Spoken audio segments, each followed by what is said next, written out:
Good evening and welcome to the streets of our beautiful old city of Jerusalem. My name is Eve Cohen and I'm the new English coordinator for Olam Shalem. I just wanted to thank a few people before we start. A big thank you to all our partners that enable the work of Olam Shalem every year, Reshet Yerushalayim and the Lifshitz Foundation. Thanks to the Overseas Education Department of Kakal, JNF, for their partnership in this teacher training and enrichment, and the Jerusalem for All website. Dovi Paritsky and Malka Barkai and the representative of JNF in Israel, together with the one in England, Ruth Wilkinson, and all the other shlichim. Also a big thank you to the organizations that partnered with us and promoted this event, Joshua Salta, Anat Goodman, and Semi Moraim from Jewish Interactive, Marnie Levy from Pages, and Jody Sinclair and Jonathan Rowland from UJIA. Thank you. Thank you to the Jerusalem and Heritage Office and the Jerusalem Development Authority on the special partnership for the Chanukah lesson. Thanks to Adi Werner and my amazing colleagues and to our Madrich. B'hatzlacha. We will now cross over to the Rabbi of Kakal, Rabbi Gidon Schluss, who will say a few things.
Hi, this is Rabbi Gideon Schluss speaking.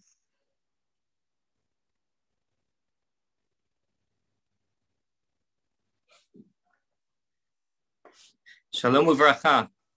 Hope everyone is doing well. Such a privilege to be with you as we prepare for the holiday of Chanukah. So much respect for each and every one of you as teachers for the Jewish people, and how proud I am to be speaking to you from beautiful Israel, working in the city of Yerushalayim, and just to think about the importance of Chanukah.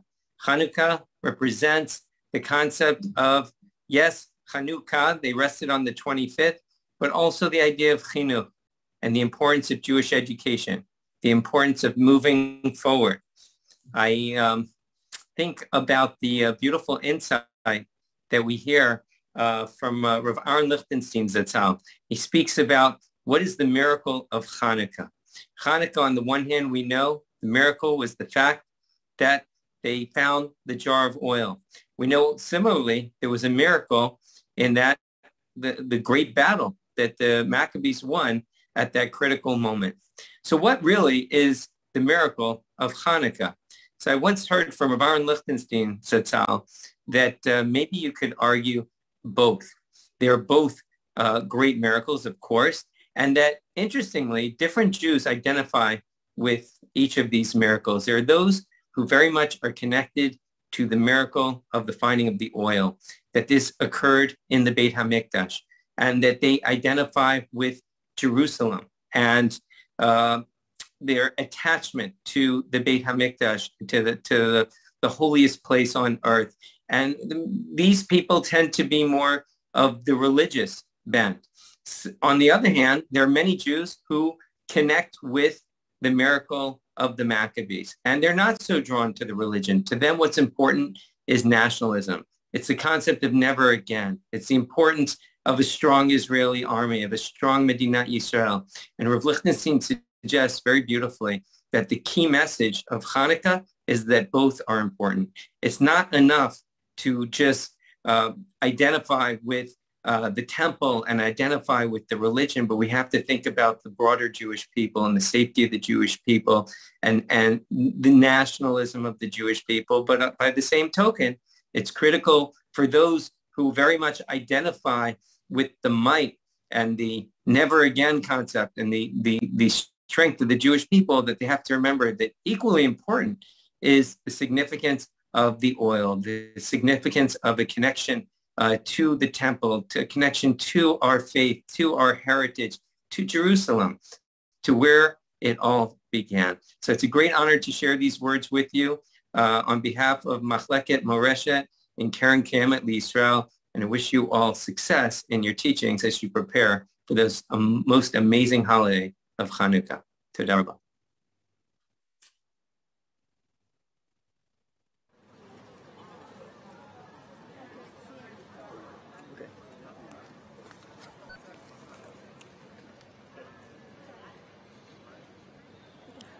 Thank you, Rabbi.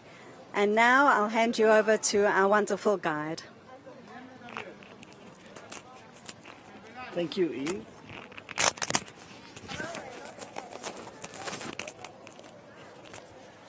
Okay. Shalom Yerushalayim. Shalom from Jerusalem. We're here in the Jewish quarter of the old city of Jerusalem. Sounds very simple, doesn't it? But for generations, to be able to say that we're walking in Jerusalem was something that was almost a dream, if not a prayer. In this virtual tour, which we are broadcasting or we're streaming live, in this virtual tour, we're going to look at the city of Jerusalem and its relationship to the holiday of Hanukkah. What's the relationship? How do they feed one to another? In particular, we want to look at the underlying values of Hanukkah and see how they relate to the various sites that we're going to be seeing. We're standing in front of a synagogue. I don't know if Daniel, our cameraman, can get the top of the synagogue there, maybe. The Churva synagogue, which was destroyed in 1948 and rebuilt in 2010 and dedicated at that time. But right next to us over here in the foreground, you'll see a menorah. Not a menorah like you light on Hanukkah, but an actual full-scale replica of the menorah that stood in the Beit HaMikdash Hashini, the second temple. It was crafted very reverently by an institution here called the Temple Institute. They made it out of brass and then gilded it, actually plated it with 45 kilograms of 24 karat gold. So this menorah is ready to be used in the temple should it be rebuilt speedily and in our day. The menorah figures in so many places within ancient Israel and of course in current Israel. If we go back to the year, let's start with the year 164. In 164, we have BCE. We have the Maccabees, who, after the Syrian Greeks have defiled the temple and defiled the menorah, they come back under Judah Maccabee and so forth, and they relight the candle, they relight the menorah after it's been purified. The they find one cruse of oil. I don't know what a cruse is, but that's what everybody says all the time. Enough oil for one day, and by some kind of miracle, it lasts for 8 days. But there's another miracle of Hanukkah, and that is the military success of the Maccabees in what we call in our literature, and we say it on Hanukkah in our prayers, Ma'atim, Rabim Ba'ad Ma'atim, that the many were handed into the hands of the few. So we have a military victory on the one hand, and on the other hand, we have the miracle of the oil, however you understand that. If we look at the descendants, can you catch this, Daniel? If you look at the descendants of the Maccabees, the last of the descendants of the Maccabees, he was a king called, whose name was Mattathias Antigonus. Okay? In 37 BCE, he makes this coin. It's one of the oldest coins that we have with the image of a menorah. The image of the menorah. Can you see that? Okay. Today, we have another coin. Today, in Israeli economy, we have a 10 agurot coin, which is not worth too much, frankly, but it has that same menorah on it. You can compare with the ancient one with what we have today. We have a carryover. But perhaps the most renowned symbol of or representation of the menorah goes back to the year 70 when the temple was destroyed. And here we have a picture of the Arch of Titus, okay, where they are taking the menorah back to Rome, having captured it. It's a little bit easier to see here, okay? And they were celebrating the fact that they had destroyed our temple. But we fast forward to the modern state of Israel, 1948, 1949, and we have this emblem of the state of Israel, which you can see is the same menorah, the same kind of shape as we have here. We're going to finish here just by showing you one other picture, and that is on the second anniversary of Independence Day here in Israel. We have David Ben-Gurion and Golda Meir and others carrying the menorah back to Eretz Yisrael. The last question I'm going to leave you with, and we'll pick it up when we get to our next stop, is how is this menorah different from the menorah that we light on Hanukkah? Keep that in mind, and I'm going to see you in just a little bit. In the meantime, we have a video about the, which one? About the Hanukkah collection that is just amazing. Okay.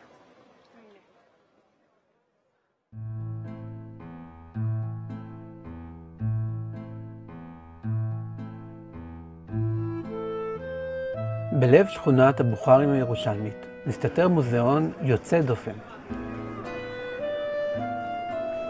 מהרחוב היא נראית כמו עוד חנות רגילה, אבל בחדר הפנימי של החנות מחזיק פרופסור שבתאי אוצר מפתיע. אתה יכול להיכנס. אני קוראים לי יוסף, אני גר בירושלים, אני לא יליד הארץ, אני נולדתי באיראן. אני חושב שיש לי אוסף גדול, מעל 5,000 חנוכיות, יש לי כמעט מ-75 מדינות בעולם. בואו נתחיל מהחדר הקטן, בואו. אלו חנוכיות מארץ ישראל, מ-1948. זה תבליט של ירושלים, שבוריס ש"ס עשה אותו, שהקים את בית ספר בצלאל. איזה יופי של חנוכיות, תסתכל. העין לא ראתה דבר כזה. נולדתי בחנוכה ונמשכתי לזה. אפילו שהייתי קטן, היה לי כמה חנוכיות, ולאט לאט התפתח. וקניתי ונמשכתי, ועדיין אני עכשיו גם קונה. אתה רואה את החנוכיה הזה פה? נכנסתי לאיזה חנות לקנות, הייתה שם איזה מוכרת בחורה, ושאלתי אותה, אני רוצה לקנות את החנוכיה, אמרה את כל החנות חוץ מהחנוכיה. ראיתי שהיא הוציאה אל הצלב על הצוואר, ושאלתי אותה, הרי את לא יהודייה, מה זה עושה אצלך? אז היא אמרה לי שזה שייך לסבתא, ואני לא מוכרת את זה. רציתי כסף, וכסף הנחתי על השולחן עד שהצלחתי לקנות, בכסף גדול ממנה. אוסף החנוכיות של פרופסור שבתאי הוא ככל הנראה אוסף החנוכיות הגדול ביותר בעולם. אתם רואים שאין מקום, יש לי גם בארגזים. כל פינה פה ניצלתי אותו לתלות חנוכיה. אפילו על הדלת שמתי את זה. תליתי פה אפילו. יש לי מגרמניה, ספרד, פרס, אלג'יר, מרוקו, צרפת, פקיסטן, סין, טוניס, הודו, עיראק, מבלגיה, איטליה, סורית, קנדה, אוסטרליה, דנמרק, מרוקו. מאוד מיוחדת. חנוכיה מתימן, מאבן. מפולין, אתה רואה פה? מהולנד, איראן, בוכרה, רוסיה. יש לי הרבה מדינות. כולם שואלים אותי, הרי במה אתה מדליק? אני קניתי חנוכיה מניצול שואה, זה מה שנשאר לו, זכר מכל המשפחה. והבטחתי לו שכל שנה אני אדליק. זה מרגש אותי. איזה צדיקים הדליקו בהם, אנשים מיוחדים. כל החנוכיות אני אוהב, כל חנוכיה אצלי זה ילד. זה נכס לעם ישראל, איפה תראו דבר כזה בכלל? אין, להשיג. אני אוהב בחנוכה לראות את האור של עם ישראל ואת הניצחון ואת השמחה.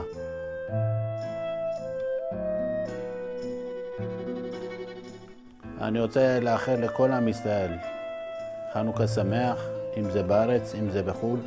וכל המטרה שלי, בעזרת השם, בלי נדר, לתרום את זה לעם ישראל ולמדינת ישראל, בלי נדר.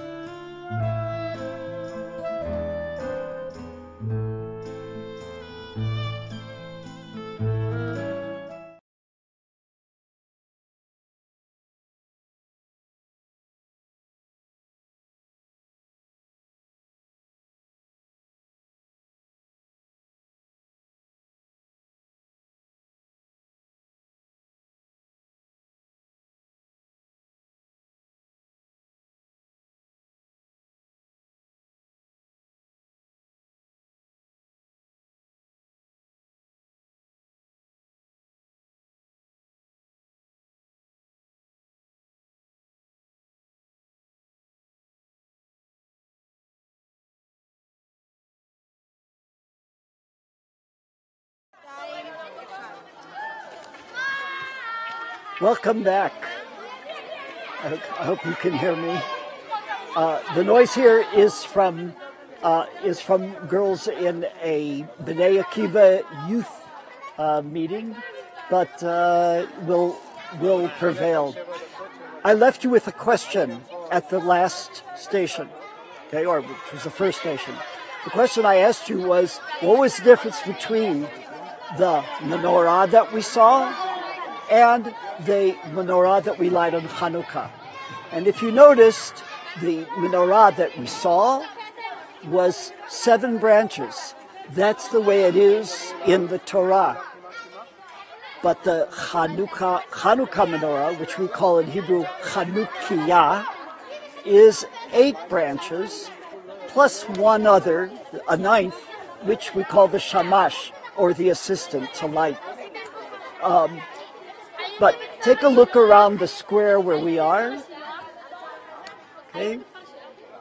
And let me give you a little bit of background of how we got here and what the story is, okay? In the middle of the 19th century, the Jewish population of Jerusalem skyrocketed. The Jewish quarter became overrun, became crowded, became unhealthy, actually. The people were poor. They lived off of tzedakah. They lived off of charity. And so finally, an organization called HOD, which was an acronym for German and Dutch immigrants, established a fund to buy the property that we are in here. Let's call it a subdivision of the Jewish quarter. And in particular, the building behind us here with the arches was built with the generosity of the Rothschild family, the branch of the Rothschild family that was in Germany. And people started to move in here. The people were poor and indigent, and that was the story here. But there's a parallel story, and the parallel story has to do with a man named Moshe, or Sir Moses Montefiore. Sir Moses Montefiore was from a Sephardic Italian background. Okay, let's go. Let's move. We're going to reposition ourselves so that we can all hear ourselves think. But if you can hear me while we walk, is that okay, Donna? Okay. The Sir Moses Montefiore was from an Italian Sephardic Jewish background. He lived in England, hence Sir Moses Montefiore. And he made 7 voyages to the land of Israel in the 19th century. Not too easy.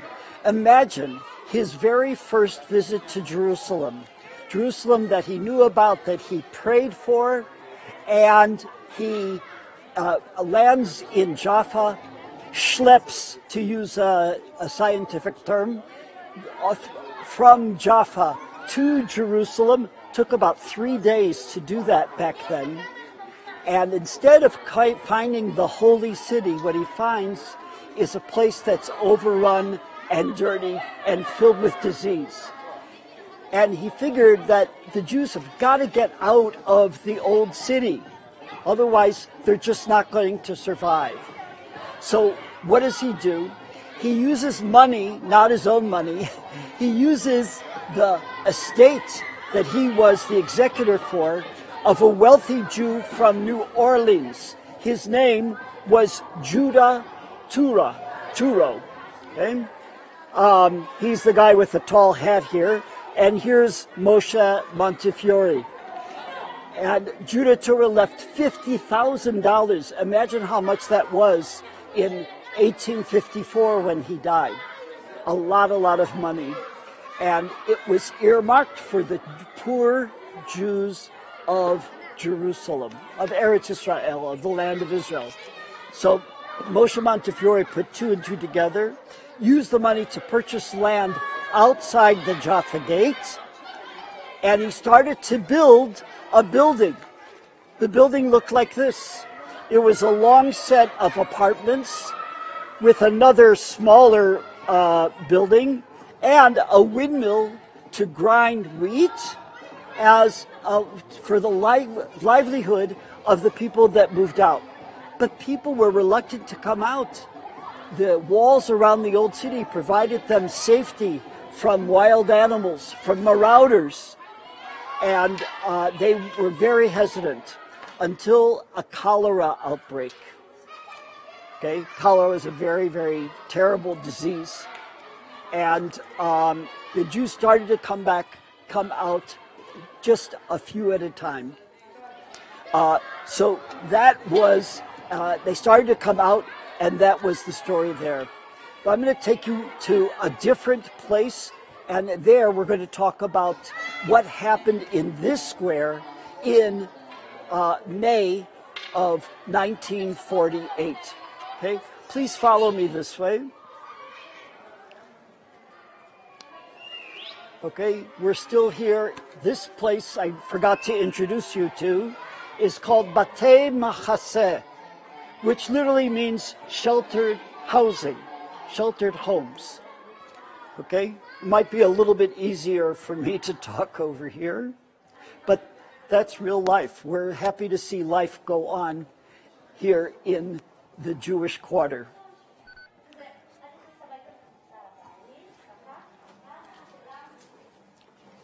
Okay,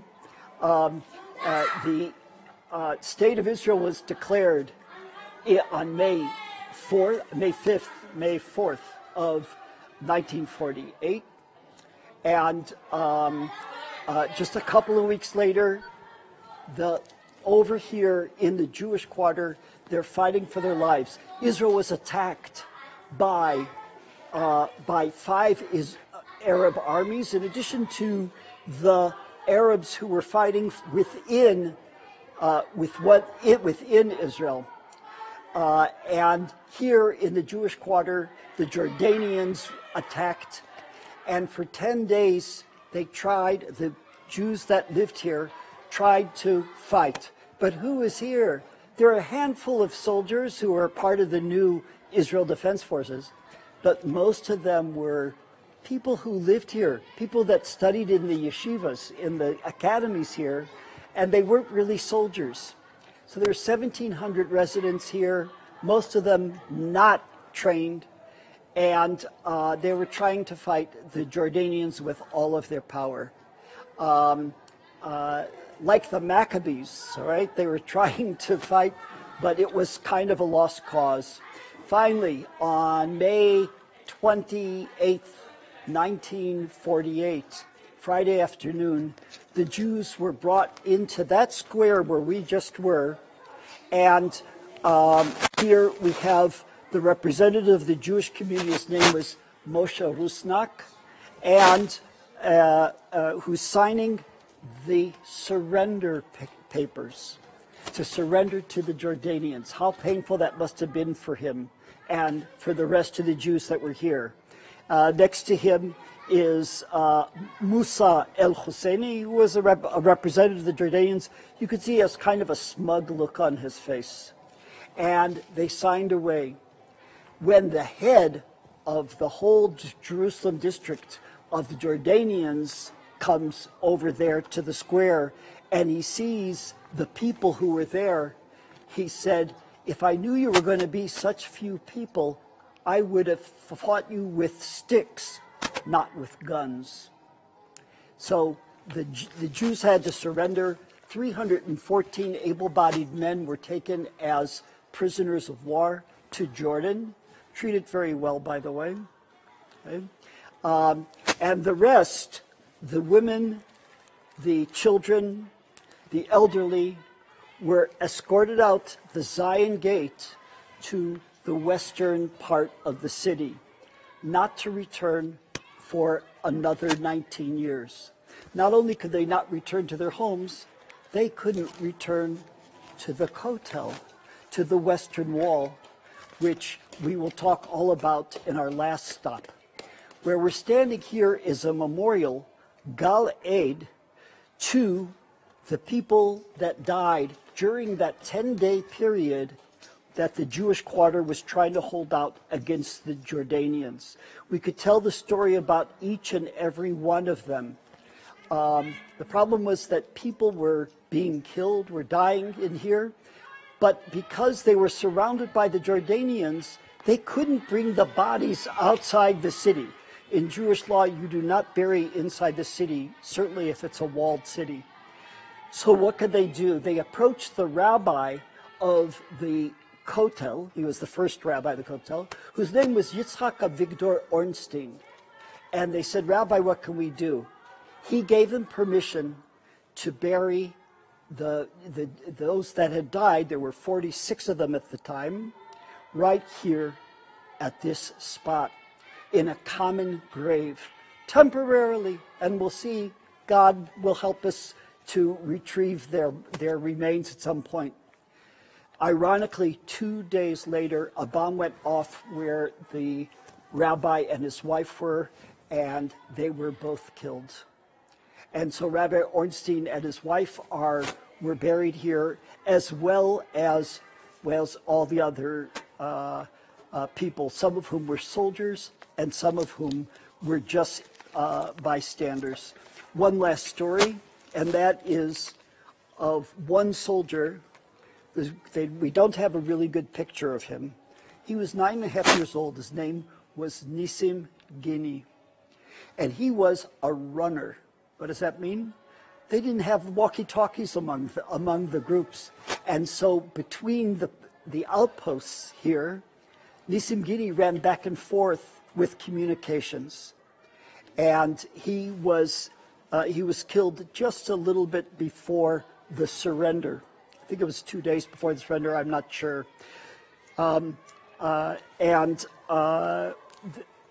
All of the people here, all of the people who had laid to rest here, once the Six-Day War came and the Jews were in charge of the old city, we had control over the old city, one of the first things they did here was to exhume the bodies here, exhume the remains, and to reinter them in rebury them on Mount of Olives in a common grave as well.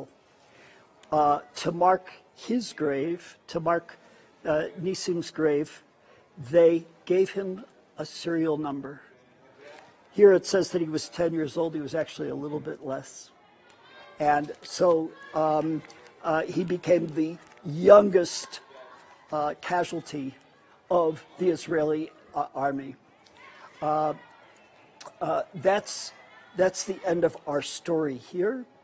What we're going to do now is we're going to see a video about a very special menorah, a menorah that I've seen the picture of in Yad Vashem in the Holocaust Memorial many times, but this video will tell you the story about that, and I'll meet you at our last stop.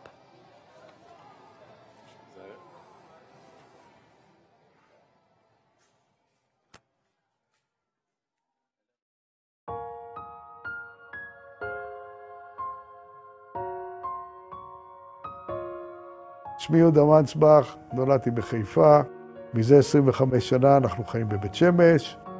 הסיפור שלי הוא בעצם הסיפור של סבתא שלי, זיכרונה לברכה, אם אמי. מדי שנה, בערב החנוכה, אני מגיע למוזיאון ומוציא את החנוכיה של בני עקיבא ברוך, הקרוי על שם סבי, עקיבא ברוך פוזנר, שהוא בעלי המקוריים של החנוכיה. מדוע החנוכיה ביד ושם? סבי היה רבה האחרון של קהילת קיל, בביתו תרצ"ב, סבתא הניחה את החנוכיה על החלון, על החנוכיה מגן דוד, ומעבר לכביש, על בית המפלגה הנאצית, הדגל עם הסמל, היא שולפת מצלמה ומצלמת. התמונה הזאת שצולמה בגרמניה ב-1931 היא תמונה מאוד מאוד מעניינת ומאוד מאוד חשובה מבחינה היסטורית וסמלית. זו התמונה המקורית בת 90 השנה, החנוכיה מוצבת במרכז החנוכיה מגן דוד, ומעבר לכביש בית המפלגה. כאשר יד ושם החליט לבנות את המוזיאון ההיסטורי, התקבלה החלטה שיהיה אולם שבו תוצג הדילמה של יהודי גרמניה, שהם מעוניינים ורוצים להרגיש חלק מהחברה הגרמנית, מהתרבות הגרמנית, אבל הרחוב אומר להם שהם בעצם לא גרמנים בכלל. כאשר התמונה חוזרת מן הפיתוח, סבתא, יקי טובה, רושמת על התמונה, מה רואים בה. וכאן היא מצטטת את אותו שיר שהיא שמעה מהנוער שהולך ברחוב, יהודה לאבדון, אבל היא לא מוותרת. כך חושב הדגל. וציטוט מספר יואל, ויהודה לעולם תשב, כך עונה לו הנר. ומי צדק? כעבור 3 שנים, המשפחה בירושלים, עם החנוכיה. סבתא צילמה את התמונה, שנה לאחר מכן שלחה אותו לעיתון יהודי. התמונה נשארה בארכיון של העיתון, וכך היא הולאמה כאשר הנאצים עולים לשלטון. בערך חודש לפני הפתיחה של המוזיאון, כאשר הייתה החלטה שיותר לא מכניסים יותר שום דבר, כל מה שנכנס, כבר יש לו את הכיתובים, כבר יש לו את התאורה, כבר יש לו את המקום שבו הוא עומד, פתאום מסתבר שבעצם אנחנו לא רק יודעים מי צילמה את התמונה, אנחנו יודעים מה קרה למשפחה, יודעים שהם הספיקו לברוח מהארץ, שהתמונה המקורית בכלל נמצאת כאן בישראל. ובסופו של דבר, וכאן הייתה ההתרגשות הגדולה ביותר, שאפילו החנוכיה בעצם גם היא הגיעה בסופו של דבר לארץ ישראל, ועדיין מדליקים בה את הנרות מדי שנה. אנשי יד ושם מבקשים את החנוכיה, להציב אותה, כדי שתספר את סיפורה לדורות. ואמא שלי אומרת, הסיפור לדורות, וימשיכו להשתמש בה. ואז, פשרה, החנוכיה מושאלת ליד ושם, ומדי שנה היא חוזרת הביתה לחג החנוכה, ואחר החנוכה חוזרת למוזיאון לספר את סיפורה. אנחנו באמת מאוד שמחים שגם לא רק התמונה נמצאת, אלא אנחנו יכולנו לספר גם את הסיפור השלם של מי המשפחה שעומדת מאחוריה, שזה אחד הדברים החשובים ביותר בהצוגה במוזיאון, שאנחנו מראים מעבר לחפצים עצמם את גורלם של האנשים שקשורים אליהם. כמו שסבתא אמרה, ויהודה לעולם תשב. עם ישראל חי, עם ישראל ממשיך את חייו, בעזרת השם נמשיך הלאה ונתקדם, ובכל שנה נמשיך ונדליק את החנוכיה.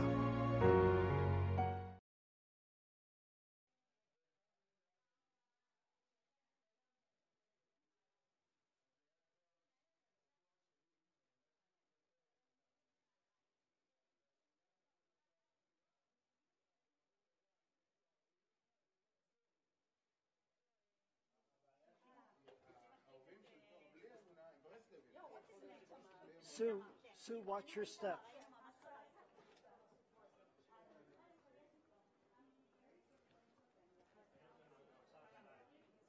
Mama? Adachtu b'life. Okay. Okay. So we're walking here. We're on our way to speak about the Western Wall, the Kotel Maravi. To do that, we want to understand some of the background leading up to the liberation of the Western Wall. The Six-Day War. The Six-Day War, it's too complicated for me to go into all the details. All I can tell you is that when I was a 17-year-old teenager, May 1967, I was waiting to go to Israel on my teen tour. And of course, I didn't know that there would even be an Israel to go to. The propaganda coming out of Egypt was, we are going to push you into the sea. All right, people were afraid of another Holocaust.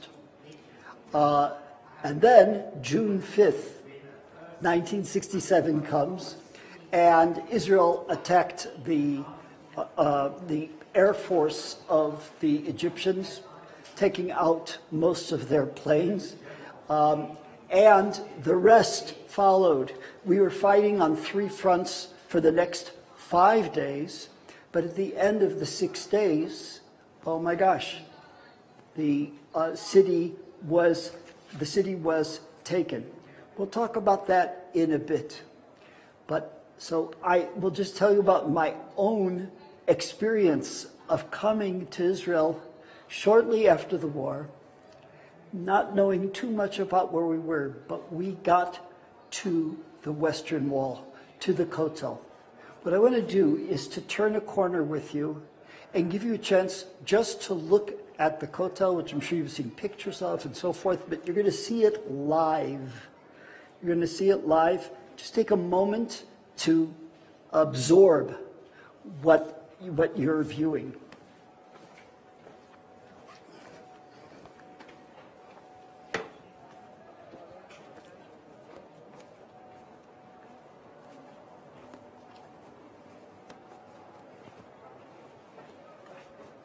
We'll take a moment just to see the Kotel.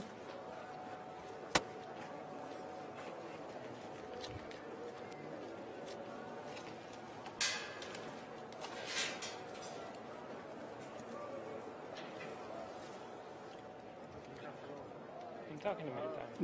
Yeah. want to give people a chance just to take it in.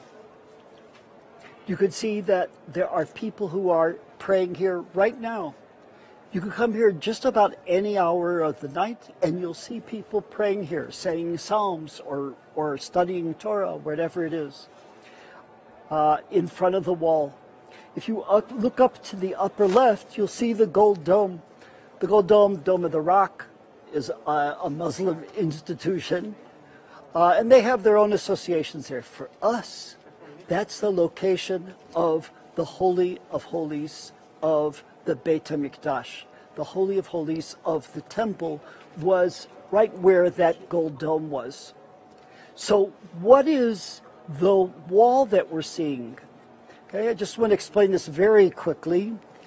All right, if you can focus on the picture here, you'll see that there is the temple on top. They were going back to about 2,000 years when the temple stood, of course, to the Temple Mount, a huge platform, over 20 football fields in area. And the Holy of Holies would have been here. And you have 4 retaining walls holding up the platform with what I have outlined in pink. That's what remains of the wall around the old city, and around the Temple Mount. And that's what we call the Kotel Maravi, the Western Wall. But as you can see, it's one small part of the whole Western Wall that held up the temple. But that's all that we were able to identify, all that remained. Jews have been praying there since about the 16th century and on. So what did Jews outside of Israel do, or outside of Jerusalem? Of course, you know, we face Jerusalem. Growing up in the middle of the U.S., I figured you just face east. But you're not really facing east, you're facing towards Jerusalem. So what if you're in Jerusalem? You face the Temple Mount, not the Kotel. You're facing the Kotel, the Temple Mount. And if you're on the Temple Mount and it's time to pray, you face the Holy of Holies. Okay? So I'm going to take you back to 1967. There was no real plan initially to capture the old city during that 6-day war. But when the opportunity arose, the order was given. The paratroopers came in from the east, okay, the gate that's over on that side, came up, they were on top of the Temple Mount, and then they worked their way down to the Kotel, to the Western Wall. Their astonishment, the emotion that was felt there was palpable. And you can see pictures and films of this, but you have some of the soldiers who were just staring, okay? There's a very famous picture of 3 soldiers who are now a little bit older than they appear here, staring at the wall, an iconic picture of at the Kotel. Some were dancing, some were singing, some were crying. Crying? The soldiers were crying. Why were they crying? Most of them didn't understand what they were seeing, but they knew from 19 years that Jews were not able to go to the Kotel.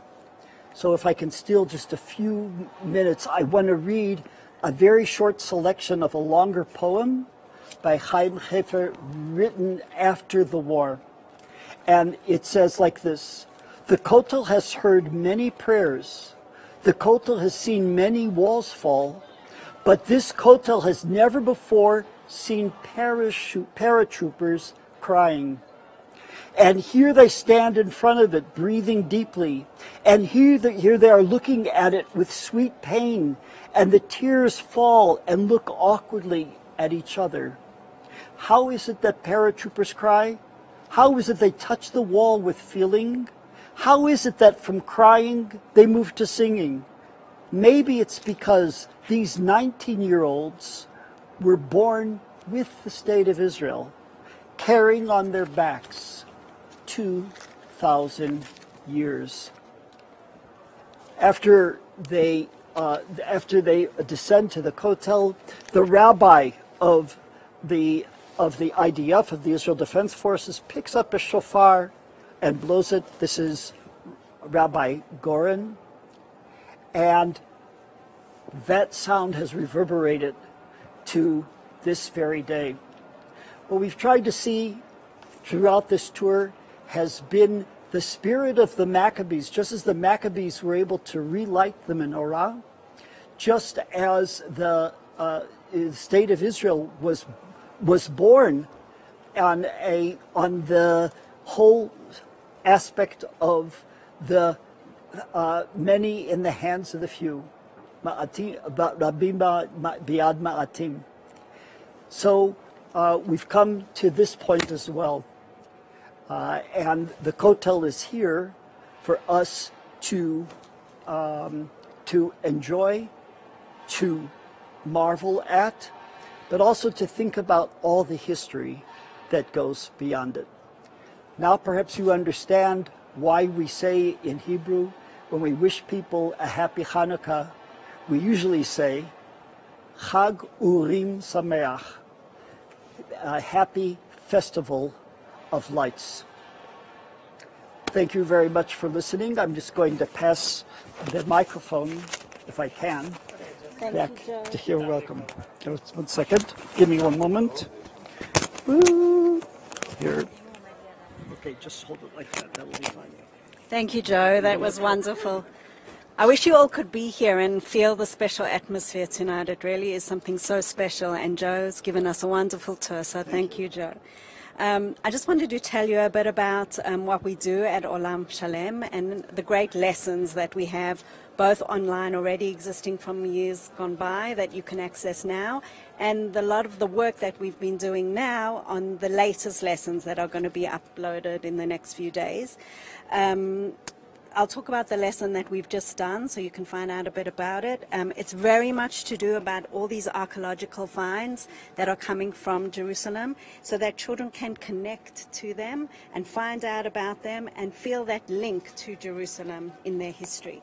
So you'll see, I'm a teacher myself, loads of experience, and what we love most is a ready planned, ready-made, beautiful, colorful lesson, and that's exactly what these are here. We have beautiful... Can I read this for you? Yes, please. And that way you can... Thank you. So we have these beautiful cards that of archaeological finds that are from Jerusalem, and kids can get in groups and do this group activity. Everything's ready to go, ready to print. Cards that go with it so they can discuss all the different finds and learn about them. Here we have special information about seals that have been found, the menorah, the history of the menorah, the Arch of Titus. You'll see everything's beautifully done and very colorful and interactive.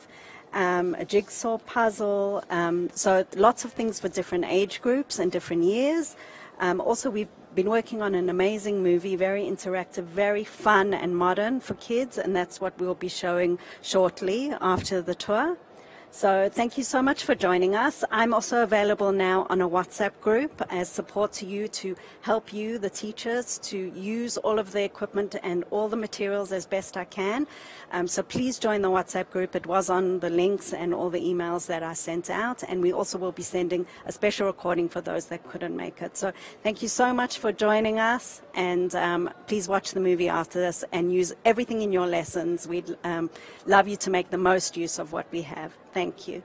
And Chanukah Sameach.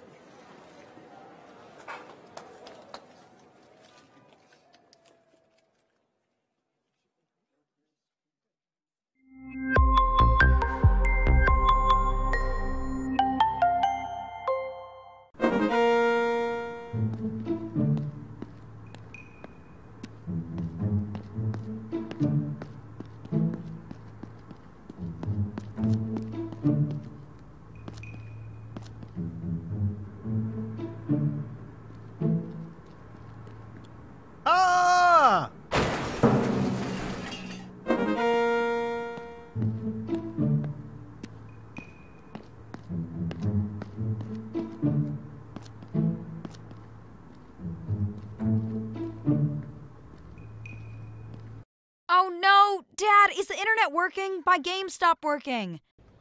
What's going on? What? It's already Hanukkah? Hey, Tammy. Are you there? Tammy, is everything okay? It's me, Benny. Tammy. What's going on? You can speak? Since I was 2 years old. I'm gifted. My mom always said that. Are you speaking to me? But you're a computer game. You can't speak. Why are you speaking? Stop speaking! If it's already Hanukkah, I need to light candles. It's already late. A computer game character celebrates Hanukkah? Of course. Although it is true that donuts here taste like keyboard, don't you think? Are you not celebrating? Of course not. If I were to invent a festival for every story that I heard, I would never have time to go to school. Know what I mean? But Hanukkah isn't a story. It's part of our history. Whatever you say. Can I get on with my game now? I have a princess to save from a hungry dragon. Forget the princess. I need to get a hold of some candles in order to light the menorah. Can you find me some candles? No, you may want to celebrate your story, but I want to play my game. Bye. Wait. Hold on a moment. What? I have an idea. If I can prove to you that Hanukkah really happened, can you find me some candles? How exactly can you prove it to me? What do you mean? I'm an archaeologist. I can show you artifacts. You just need to help me dig a bit. And if you fail? Then you can give me to the dragon for dessert. Deal. Let's make this interesting.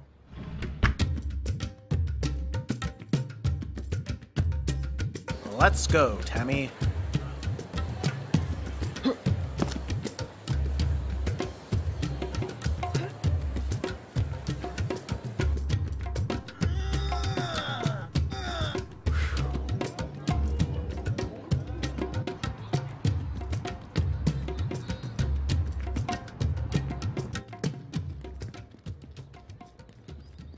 Let's see what we have here. These stones look suspicious. I think a magnifying glass could help.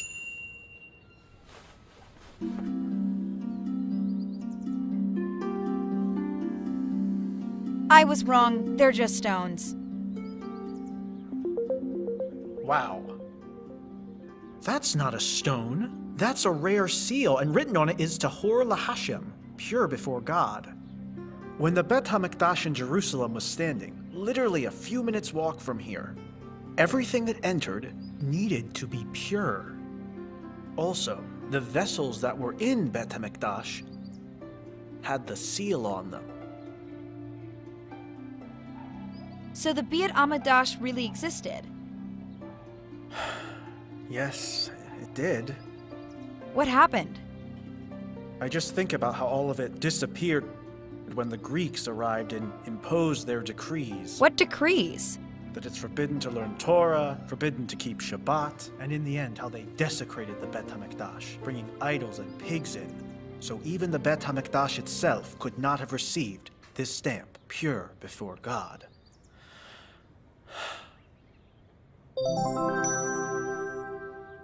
Well done, Tammy. You're the best.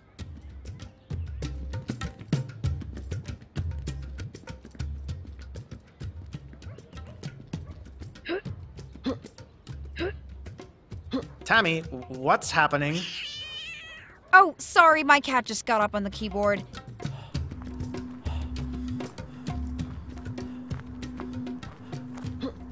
Let's try something else.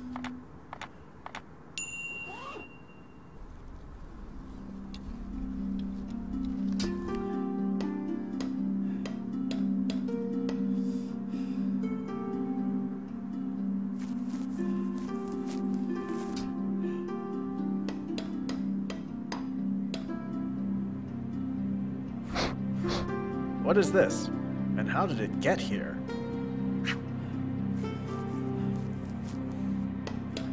Okay, there's nothing here. You've already given up? That's how a descendant of the Maccabees behaves? What? The Maccabees didn't give up. They decided to fight.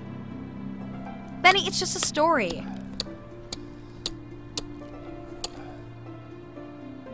Oh! Just a story, huh? What is that? A real oil jug? Tammy, It's not just a story, it's history. It even has a little oil left in it.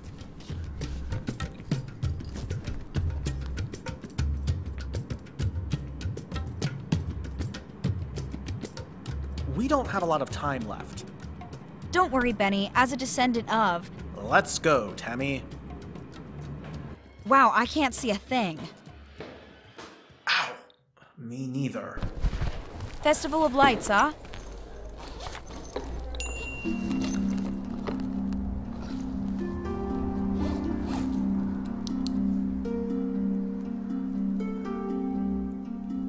Tammy, stop that.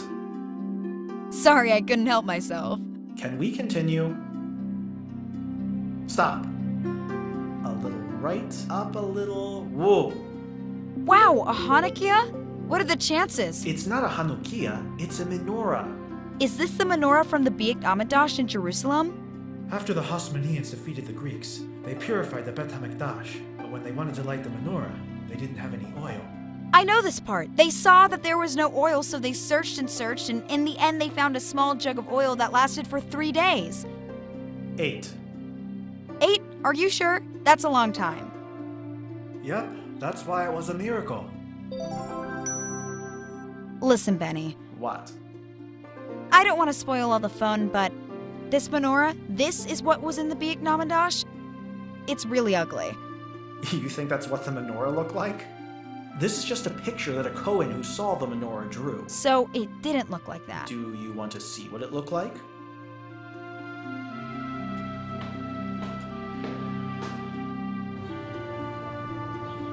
Wow. It looks delicious. What? That falafel, I'm starving. The menorah, Tammy. Look at the menorah. So that's what it looked like. Made of pure gold. Yes, Tammy, we did it. Now I just need to get home to light the Hanukkah. Do you need a ride? Yes. Ah, you're quite the home buddy, ah. Okay, shall we light?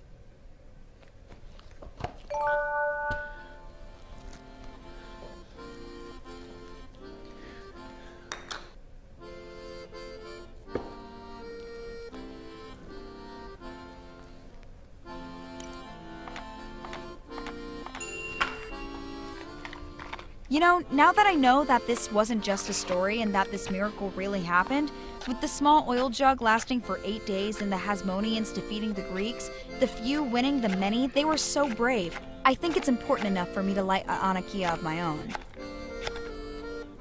Did you say something? I said Happy Hanukkah. Happy Hanukkah to you too, Tammy. Baruch atah yadlik ner shel Chanukah.